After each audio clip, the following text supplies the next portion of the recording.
Welcome back to the garage. This is the third video in my three-part series on maintenance on the 54 Country Squire. So the first video was oil change, second was suspension and steering. Today I'm going to look at the brakes. And I don't expect to replace any parts on these. I have no reason to think that the brakes are worn out.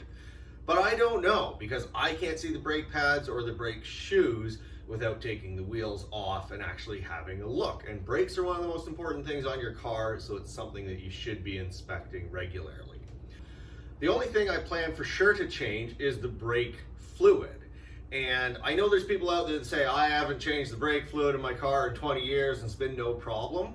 Maybe that's true for you. I'll tell you my experience. I have several cars like this that I drive in frequently, and those cars I started having a lot of problems with seized brake components. I had calipers that started seizing and wheel cylinders.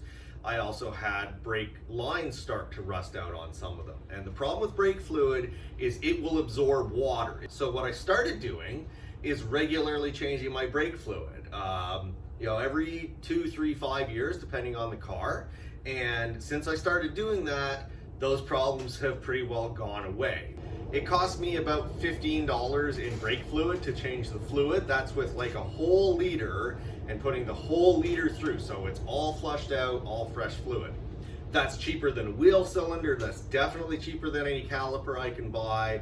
And it's a lot less work than a brake line. And it doesn't leave me stranded on the side of the road or stuck in the garage changing parts when I'd like to be out driving the car. So I'm going to start by pulling the wheels off of the car and we'll have a look. This car has a somewhat interesting brake system on it. Originally it had a single pot master, and the problem with that is if you blow a brake line, because there's only one brake line coming out of that, you have no brakes at all. This is upgraded to a dual master, so that means there's a separate front and rear. So if you blow a line, on the front, you still have back brakes and you can stop a little bit. If you blow a line on the back, you still have front brakes.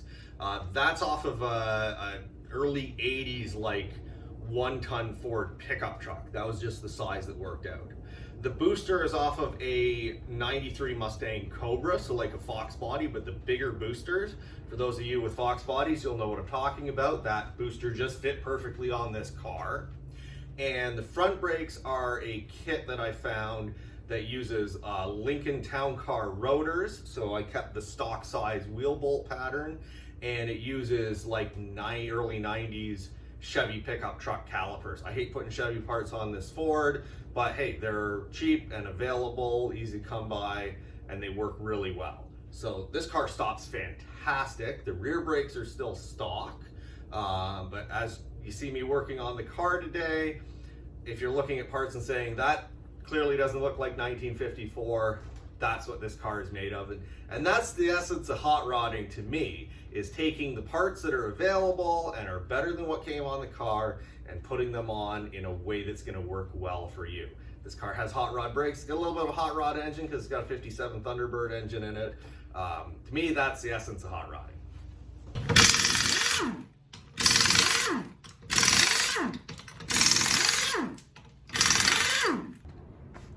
So with the wheel off, we can get a really good look at the condition of these brakes. And as I suspected, they're basically perfect. I have no concerns at all.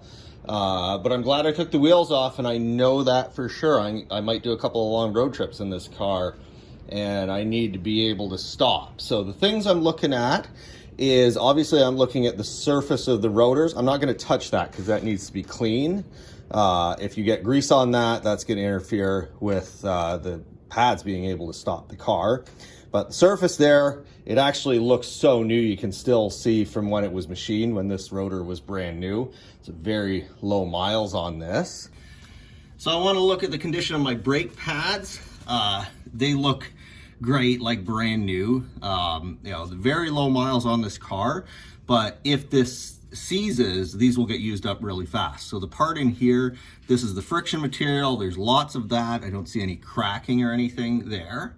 I don't see any leaks. There's no fluid running out of this caliper. That's really important. And I want to look at this flex hose here because these wear out over time. And this is something that's often overlooked on cars that don't get driven a lot, because you'll say, you know, I only drive the car a few thousand kilometers a year, things aren't going to wear out. Well, these hoses don't wear out from use, they wear out from age. So these hoses look really good.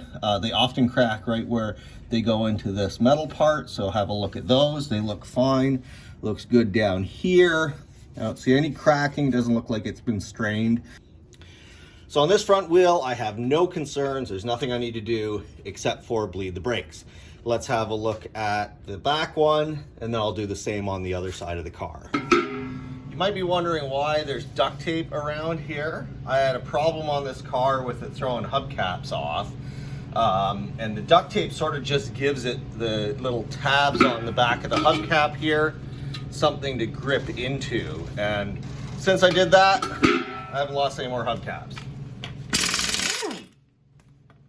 So here we are at the back of the car.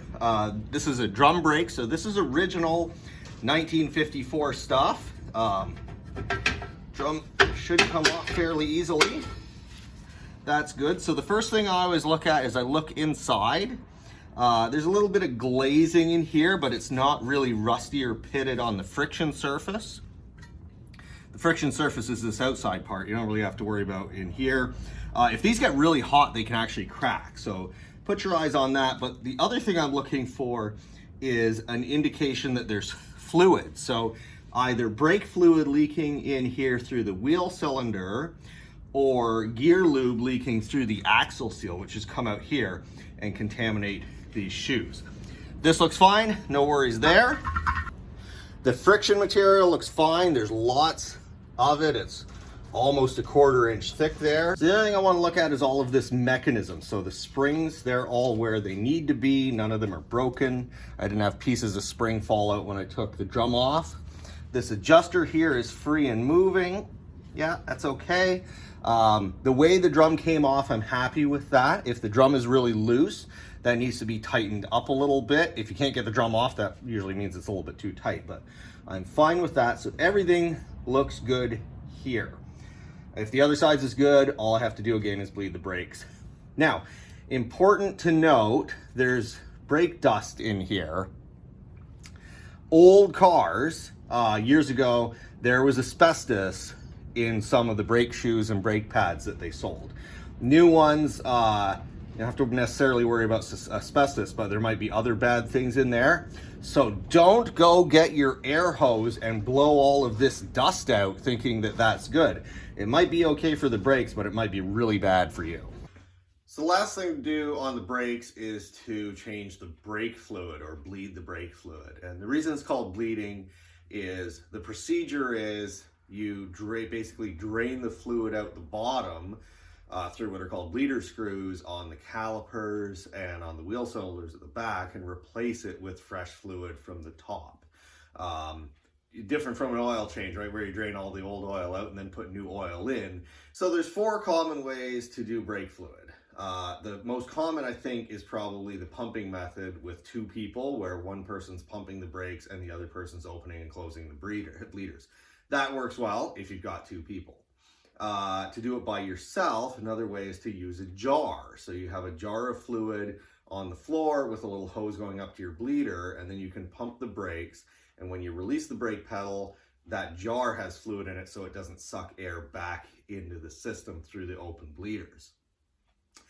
You can also do that with speed bleeders. The third way is to gravity bleed it, which often works. It just takes a long time.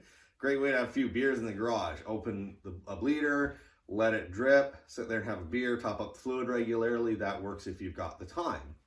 I'm going to do it one of the fancier ways, which is with a machine. Some machines pressurize the master and push fluid in.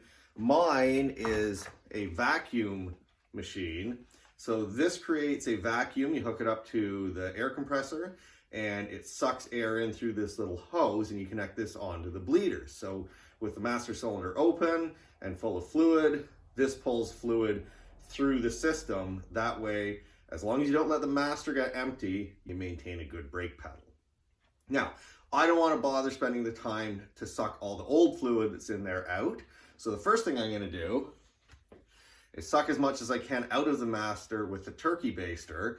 without letting it get down so low that I get air into my lines. So I'm gonna do that first, and then I'll top it up with fluid. So as soon as I start using this to pull the fluid through the system, I'm immediately pulling in fresh fluid. That's a good way to not waste a lot of brake fluid when you do this.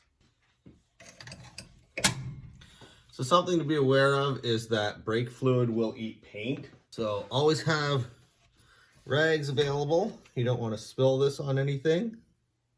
If you do, wipe it off right away, and wipe it off even better with water. So this will take the paint right off. And this will fall right to the top. So that's a good sign.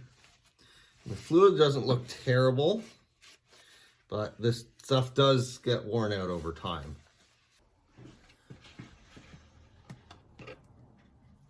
And this just saves me having to suck all of this fluid through the whole system.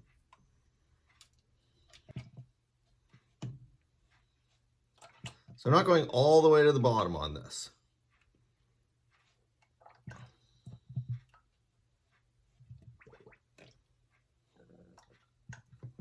I don't want to get down to the bottom, because if I get air in the system, then it's harder to bleed all of that out, and air in your lines is what causes a squishy feeling pedal.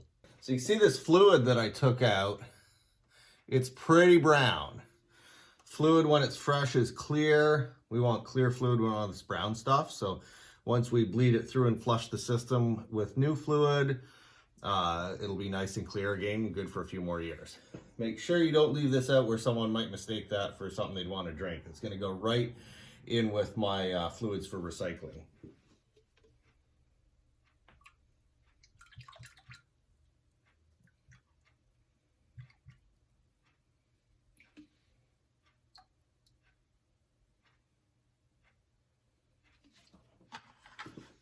So I'm at the right rear wheel.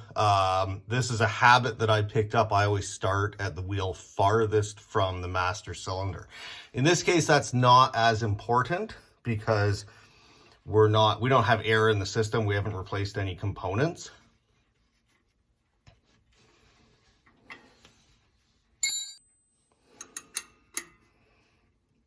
And I have sprayed these with a little bit of penetrating fluid to make sure that they're going to come loose.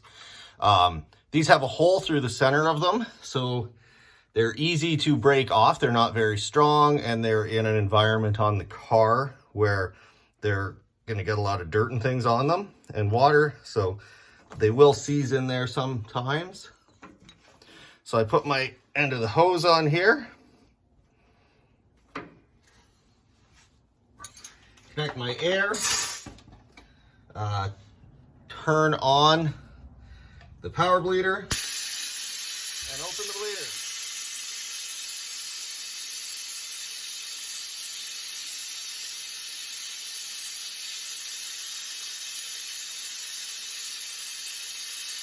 And you can already see fluid being pulled through that hose. So I'm going to go keep an eye on the master to make sure it doesn't get empty.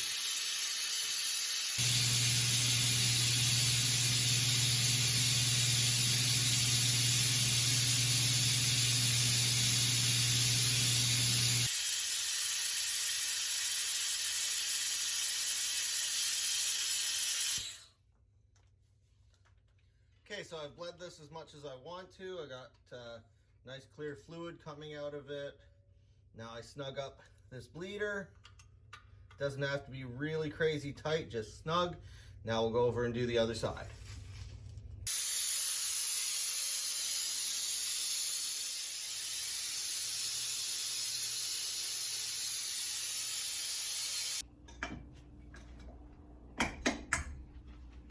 So there we go, brake fluid is changed.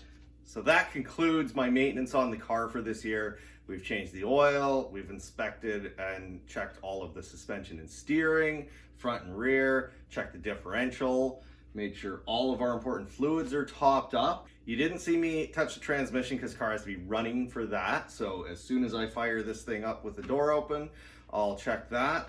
All that's left to do is put the wheels on and give it a test drive. Unfortunately, it's snowing, so I'm not going to be doing a test drive right now. But I hope you enjoyed this video. Maybe you learned something, maybe you saw something like a Y block that you haven't seen before. And if you like this video, please hit like and please hit subscribe so you don't miss whatever I do next in the garage. We'll see you next time.